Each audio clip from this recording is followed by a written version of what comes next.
Dua ta lexoj këtë letër të Abraham Lincolnit në nder të gjithë mësuesve, profesorëve të atyre që bëjnë profesionin tuaj, edhe që kanë zgjedhur këtë mision në jetë. Mësuesi nderuar, djali im sot po nis shkollën.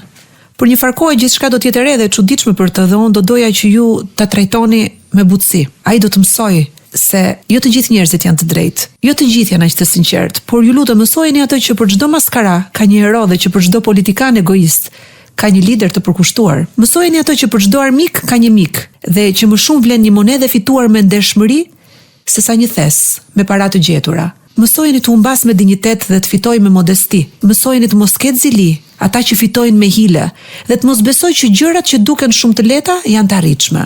Mësojeni të qesh kur është i trishtuar dhe të kuptoj se ndonjëherë është më i nderuar të dështosh sesa të fitosh pa dinjitet. Mësojeni të mos dëgjoj ata që vetëm bërtasin dhe të dëgjojnë me kujdes ata që kanë diçka për të thënë.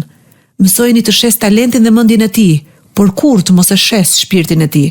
Mësojeni të ketë besim në veten e tij edhe kur gjithë bota dyshon tek ai. Mësojeni të jeti mirë me të mirët dhe i ashpër me të padrejtët. Dhe mbi të gjitha, mësojeni të ketë durim dhe besim tek vetja dhe të ecë me kokën lart në çdo situatë. Këto janë kërkesat e mia mësues. A mundeni ta ndihmoni? Subscribe në kanalin Klas Media në YouTube.